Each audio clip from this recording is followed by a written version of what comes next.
Durant did it with a great group. Back to back.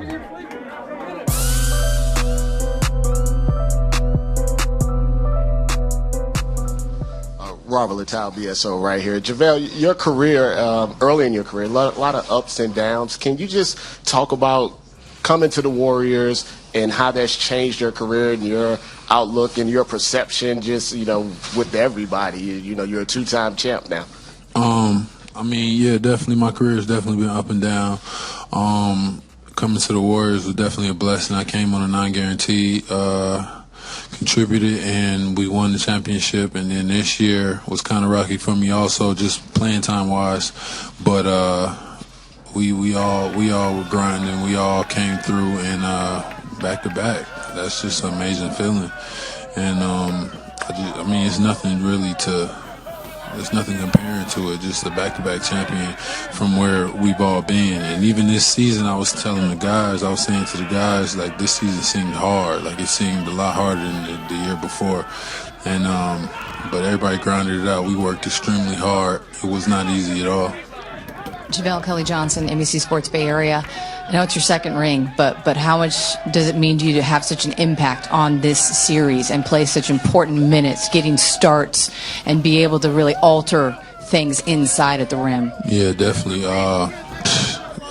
First, play San Antonio. I got to start. Nice impact. Then we go to New Orleans. I don't really get to play a lot. I think I played like 3 minutes. Then we play Houston. I don't play at all. And then we come back in the finals, and and coach calls on me, and I get to start. It's just an amazing feeling. It really just proves, like, just anything you're going through, anything you're doing, stay focused. Just stay focused on your plan. Stay focused on your goals. Stay focused on your future. Don't let anybody on the outside affect what you have going on inside in your life, because it wasn't easy. It was hard. Oh, I'm not playing. It would be easy to get out of shape. It would be easy to just quit. Like, oh, forget it. I'm not playing anyway. Who cares? But I stayed focused. The team, they believed in me, and we got the win. Thank you, JaVale. Steph Curry will be next.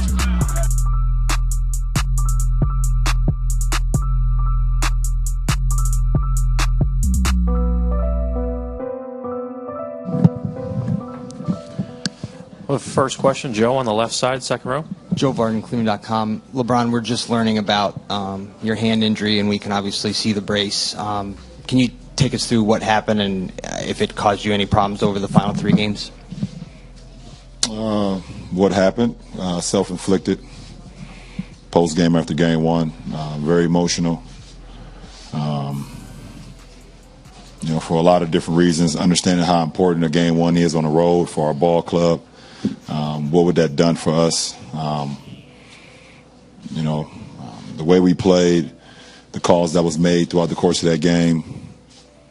I had emotions on, the game was taken away from us. I had emotions of, you just don't get an opportunity like this on the road versus Golden State to be able to get a game 1. And, I let the emotions get the best of me and pretty much played the last 3 games with a broken hand. So that's what it is.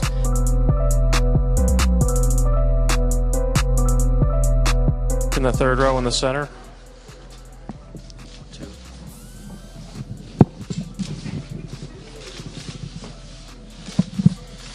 Kevin, Mark Schwartz, ESPN. Steph was unbelievable in this series as well as you were. 9 threes for a finals record. He closes out with 37, and yet he still never won a finals MVP. Does it matter? Does it? We won 2 champs. We just won back-to-back. I don't think nobody even worried about that type of stuff. I'm glad that we came out and played a great game tonight. Was able to finish the series off. That's the only thing that matters to us. Did you know that culture was present, and is that one of the reasons why you were drawn to come to Golden State? Yeah, you can see it when you play against them and through the TV. But when you get up close and in personal on an everyday basis, you really feel that way. And I'm grateful and excited that I get this opportunity, and feels so good to be a part of a group like this, and to win 2 championships That's what you want as an NBA player. Yeah! Let's go,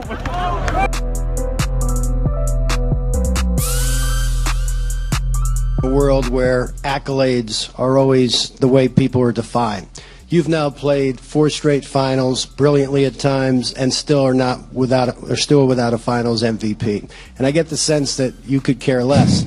How is it that you could care less, and what does it say about the locker room unselfishness that permeates the franchise, and how did that happen? I don't know. I mean, individual accolades never. They're awesome, and they're when you get to experience what that feels like, and it's kind of a validation of all the hard work that you put into it.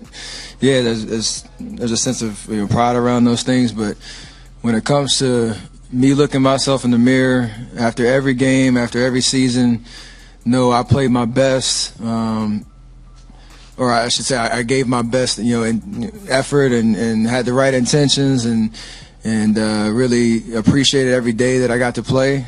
And I can go in the locker room right now and look every one of my teammates in the face and have that sense of pride of, what I was able to do out there on the floor and how I can help, my team win a championship. That's all that matters to me.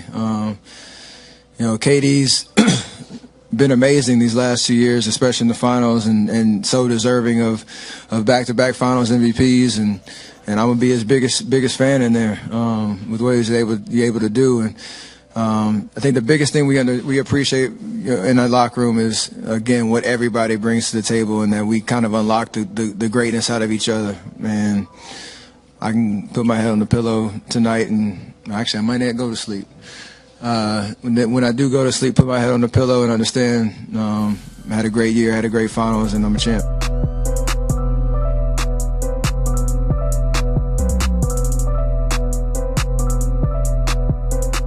Maybe Athletic. Kevin, you've been very clear when we've asked you that you had a very nice career before you ever got here. Yeah, Olympian MVP, then one MVP of the finals. Okay, now 2 MVP of the finals. What is that? Is it a validation? Is it a culmination? What would you call this? Just the product of hard work, care, and love for the game. I treat this game with. I was just feeling indebted to the game. I feel like it saved my life. It changed my life. It took me out of an environment that I didn't think I would ever be out of. Living in Maryland my whole life. I thought I was going to live in Maryland my whole life, but to travel the world and meet different people and play in different arenas and go to different cities and countries around the world, I'm just forever grateful for this opportunity. So however it came, the championship and all that stuff, it means a lot. But just to be able to change my life from picking up a basketball and change my family's life, this is a cherry on top, and I'm definitely excited about it. But just to be able to leave Maryland and experience and see the different parts of the world, that's why I love this game of basketball. It's able to teach me so much about life, and to win a championship on top of that means a lot.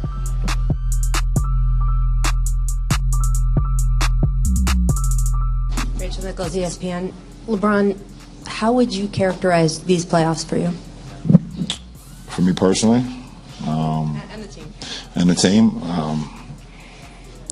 I wondered if we could hit a switch some way, somehow, just because of the course of the regular season. It was just like, I don't know. You guys asked me a lot. Our beat writers, kind of asked us throughout the whole, season, and then we made the trades. And right before the playoffs, a couple weeks before the playoffs, do you feel like your team is ready for the postseason? I didn't know. It was just the unknown. I mean, our season was kind of the unknown, and I wondered if we can hit a switch in the postseason. I figured if I stayed laser sharp, if I came in with the right mentality, if I came in with the right mindset, that I could, help fast track this, throughout a lot of the games in the postseason, because of my experience and because some of the other guys that experienced a lot of games, and I was able to do that. We was able to do that, and it's. I don't know. I think it's never a success. It's never a success in the postseason when you lose. Not for me. I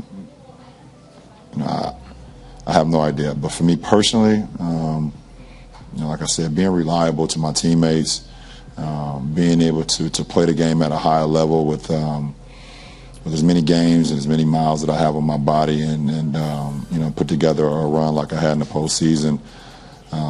It's something that I can, you know, kind of remember. You know, the ending is obviously still fresh and still new, and you never want to lose, and especially in this fashion, being a competitor. But it is what it is, and you know, like I said, I punch my clock every day.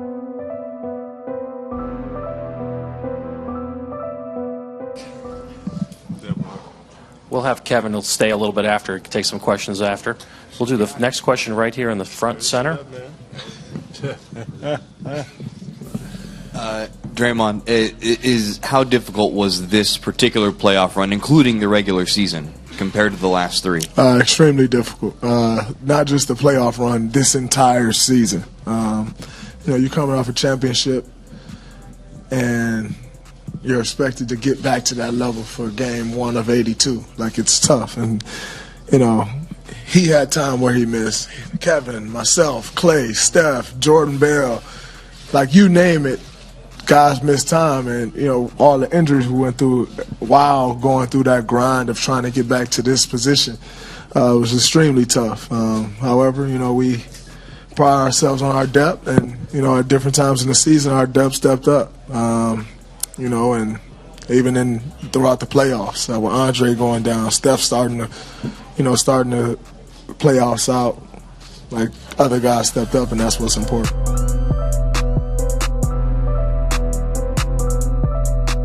Maya from Rakuten, Japan. 3 times NBA champion. How are you feeling right now? Does it always feel that? Are you used to this feeling, or does it still feel fresh to you? It feels so fresh. When you get on the podium and you realize all the hard work that you put into it and all that you've been through led to that moment, it never gets dull, it never gets boring, it never gets... There's always just a freshness about that moment, and you kind of don't know what to say. You see all your teammates, you're hugging them, you're dapping them up, you're looking for your family. Everything that goes into, you know, me being able to do what I do for a living and to, you know, aspire to win championships, all those emotions kind of come crashing down in that moment, and that's why I got a big smile on my face right now. So I'm gonna try to hold it on to as long as I can. Congratulations. Thank you. Thank you, Steph. This concludes the interview room for tonight's post game. Safe travels to everybody.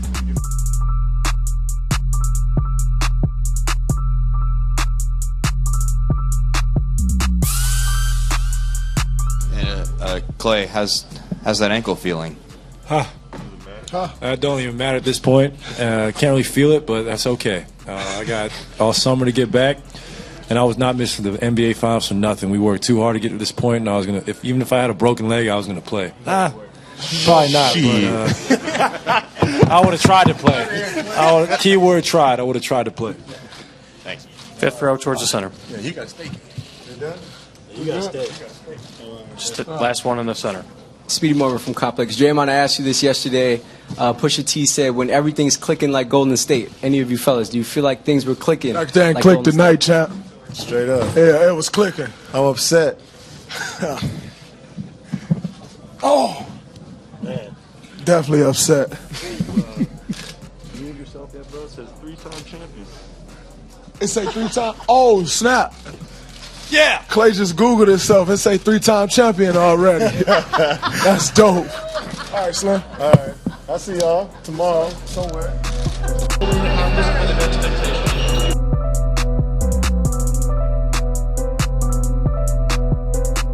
I recognize the finals just ended, but I know you're ready for these questions. Do you feel like you've played your last game for the Cavs?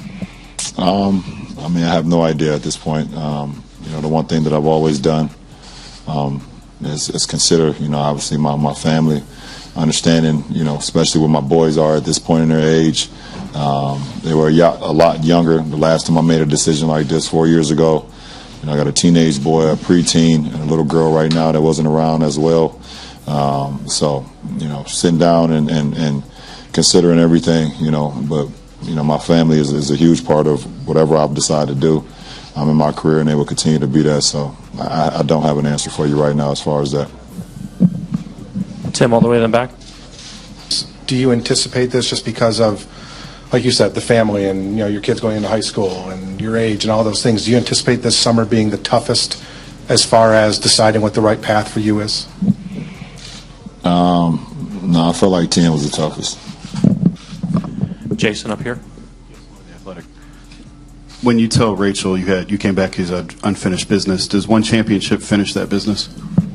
I mean, that's a trick question at the end of the day, and I'm not falling for that. It's not a trick. No, yes, it is. I mean, for me, I still have so much to give to the game, and like I said, when you have a goal and you're able to accomplish that goal, it actually, for me personally, made me even more hungry to continue to try to win championships, and I still want to be in championship mode, and I think I've showed this year why I will still continue to be in championship mode.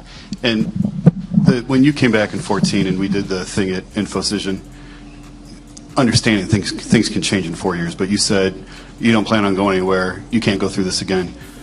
What did you mean by that, and what's this process like, this free agency process of having to make a decision of where? Can you just take us through, shed some light on what that process is like? Well, I mean, I'm not going to take you throughout the whole process. That's not fun. But at the end of the day, like I said, when I decide what I'm going to do with my future, my family and the folks that have been with me for the last, 20 years pretty much, will have a say-so. And then it ultimately will come down to me. So we'll see what happens. The thought process, priorities different at age 33, 15 years in than they would have been at those other junctures? No, I don't think so.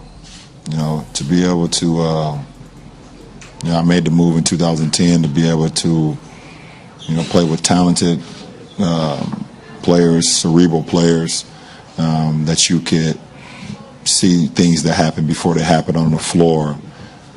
And your teammate can do the same, throughout the course of a season, throughout the course of a game, throughout the course of a playoffs, throughout the course of the finals.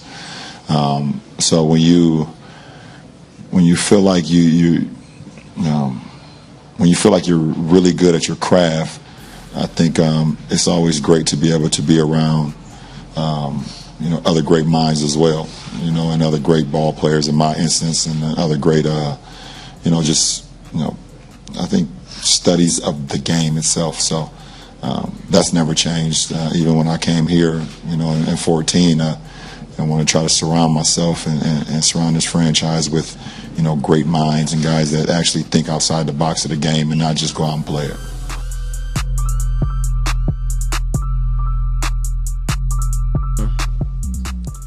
Robert in the middle. Robert Littal, BSO. You told us a couple of days ago that winning your first championship was like listening to Kanye's first album. Yeah. So you have to tell us what winning your second championship, which album would you, equate that to? Late registration. Okay, you just said. yeah. That's probably equivalent. But it feels good. When you experience something for the first time and you do it again, those emotions aren't going to be there as they were the first time, but just knowing that the work that you put in paid off, and the care that you have for something, it means something. I feel like I did something, that I pull back into this earth. I pull good energy back into the earth when I go and work hard every single day on my game, and I care about the game, and I watch basketball, and I care for my teammates, and we care for each other. I think we're doing something good in the world. And just one quick follow-up to that. 2 years ago, you make this decision. And can you just tell us through the process of going through these 2 years, winning these 2 championships, with all of the critiques from not just fans but also other NBA players about the decision you made? How do you feel, right now, kind of in the moment from now or from before to right now? I feel really good. Former players and players now that got a lot to say about what I did. They know how I play. They know exactly what I bring. They know. They understand. When they get on the court with me, if they check up with me, they know what it is. So I kind of try to just stand on that. But I know what I bring to the game. I know how I approach the game, how hard I work, how much I care. I think that's the stuff I try to focus on more than anything, is just being a professional basketball player and doing stuff for me and the team. So I pride myself on that, and everything else is just noise. 11 years old. Really sorry, 11 years old. I'm here now. What? You said what? I'm here now. Yeah. You a champ? What? We champs. Hey, look, man. Came a long way, haven't I?